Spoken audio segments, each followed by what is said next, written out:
What is up, everybody? Hello and welcome to the Zombie Chris podcast. In this episode, we're going to talk all about Halloween Horror Nights 29 announcement of Graveyard Games. Sorry about that. I'm going to talk all about what I thought about the announcement, what I'd like to see in the house, and that cool interactive feature that everyone seems to like. Will I like it or will I not? You're going to have to stay tuned to find out. So sit back, relax, and enjoy the episode. Rest of the week, not too bad. Saturday, Sunday. Steamy hot. It's so hot I decided to change my outfit. You should have seen. Did you see her reaction? She had no idea we'd be joined by the usher. A pleasure, sir. A pleasure indeed. Might I shake your hand? Yes, sure. So before we dive into the grave, I just want to get some clearance out of the way. You're listening to this. Thank you. This Zombie Chris podcast.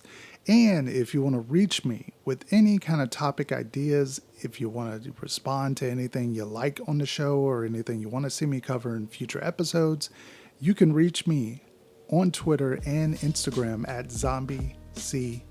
And no, not from Connecticut. That's a running joke. Don't know where that comes from, but no, it's just ZombieCT, ZombieCT. That's right, ZombieCT, over on Instagram and Twitter. And the Zombie Chris podcast, you can pretty much get this everywhere you listen to podcasts. And in fact, you can also see a visual video form of this, which is a longer way of saying that, yes, we have a YouTube page. If you want to check that out, it's youtube.com/ZombieChris. You'll find some more videos and even a longer video format of the podcast. So without further ado, let's get to the announcement on August 8th. It was announced Graveyard Games was coming. Do cemeteries give you the willies? I don't know why I think of the Shrek sort of ride where he says, the heebie-jeebies, the whatever he says, but makes me think of that. It talks a lot about this cemetery.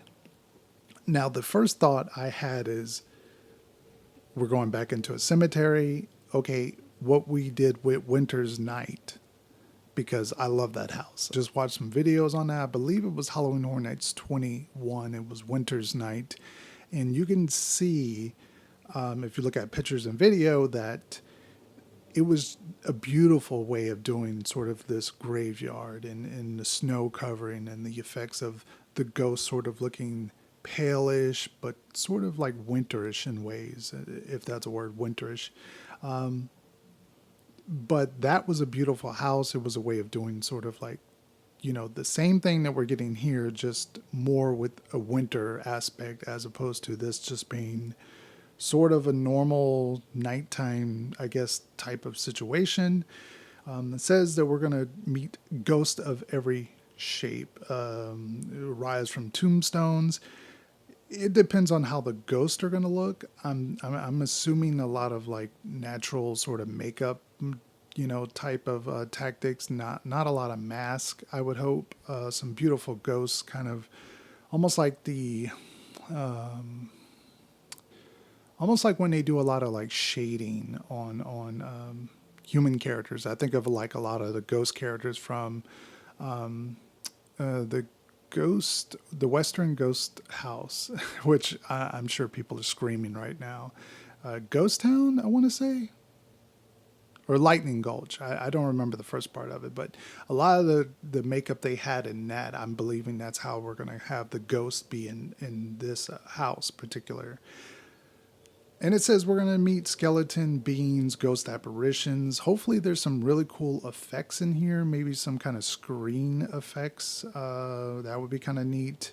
Tombstones, crumbling tombstones, Monolithium. So I would hope that it's kind of a house that's separated where we kind of go kind of this open grave outside door type of area, and then maybe we go inside tunnels or monolithiums or type of area. It says that there's going to be all these sort of decaying pile of coffins, which sounds like a great Friday night to go visit a cemetery.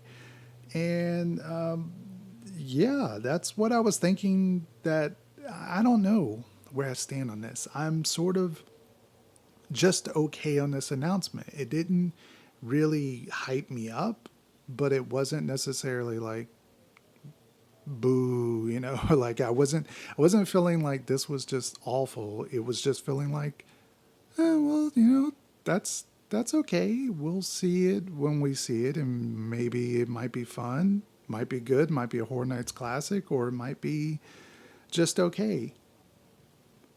And I don't know why it gave me Winter's Night vibe, and it gave me the orphanage vibe, which I actually like the orphanage. I'm one of the few people probably out there, but I actually enjoyed that house. And this announcement, I don't know, it kind of struck me like how they did the orphanage kind of announcement, which was much later in the season.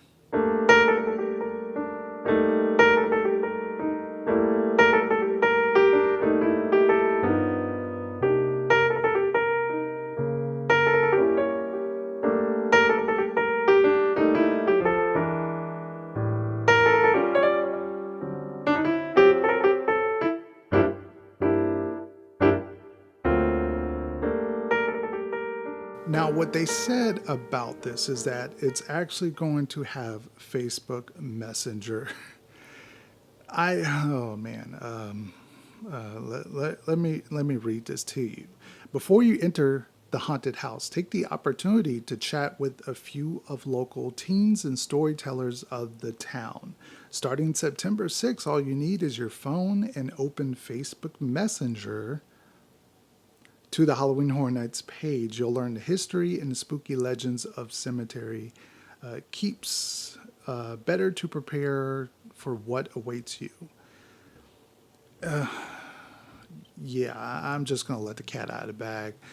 I am not really keen on this. I mean, I know it's sort of an added bonus, and it's sort of one of those things where it's like, I don't really have to hate on it or dislike it, because it's just something added. It's, if you don't do it, you don't do it. I'm in fact believing that most people won't do this, but there's a reason why. I'm going to explain that in a second. So it says to open up Facebook Messenger, and this is going to be a future video in the future talking about Halloween Horror Nights and all the ways they've used technology, you know, whether it's, you know, stuff from the past like Legendary Truth, Horror Unearthed. I mean, there's so many different elements that they've used throughout the years, you know, the repository, and now, you know, the app that you can do, you know, trivia on. So all sorts of ways that Horror Nights has pushed the boundaries when it comes to technology and kind of keeping you engrossed in Halloween Horror Nights.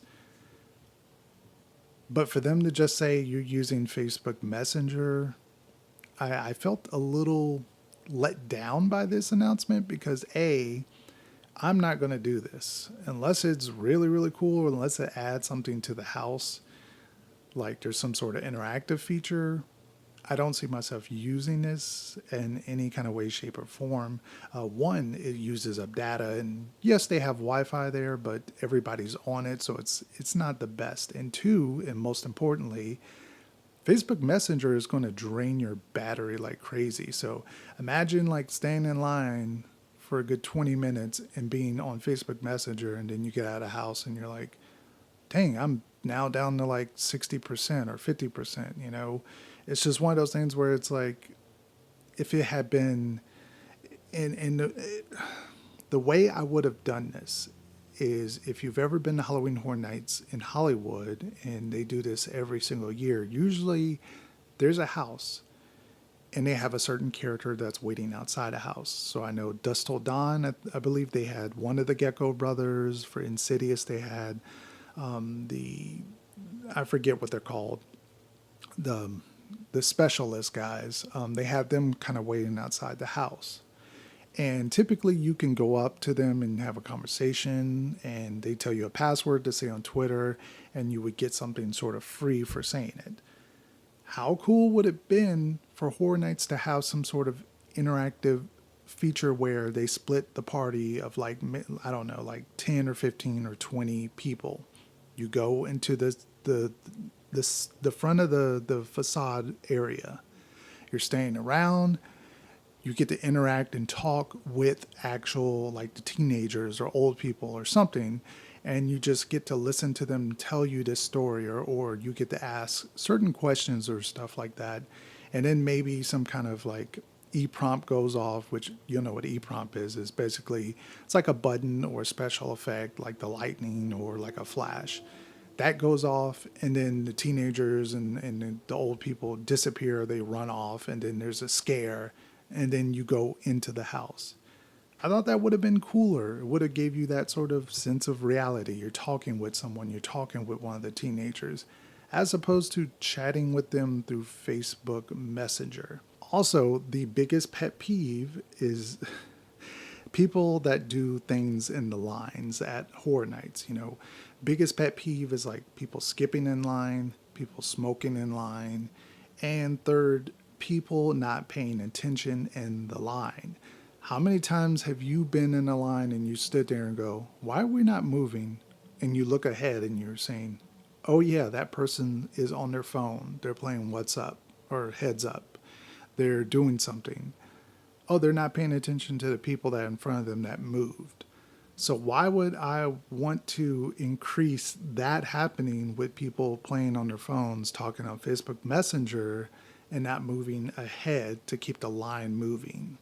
It's just one of those things where it's like, and they already announced this now, but you know, HHN trivia and these type of things where you do it on your phone, I get it because it's supposed to bypass the waiting time that you're waiting in the queue line, but it also keeps you looking at your phone and not moving forward. You know, it's just one of those things where it's sort of helping ease the time, but it's also adding to the troubledness that we go through if you're not in the express lane and you're waiting in the normal queue line and you're just waiting and waiting.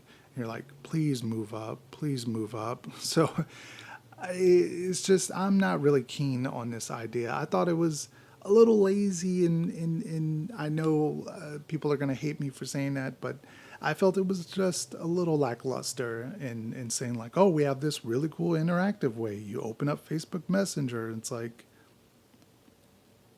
you know, you could have probably did so much other stuff with that besides that, but that is, that's my thoughts about Graveyard Games. Hopefully it's going to live out to be a really cool house. It's an original house, so they can do whatever they want. They already have a good history with sort of graveyard type of ghost houses, so I'm really hoping this one's going to be a pretty good house. Like I said, I'm just okay on it, so you can probably take a guess where it ends up in my hype list, which will be coming very, very soon.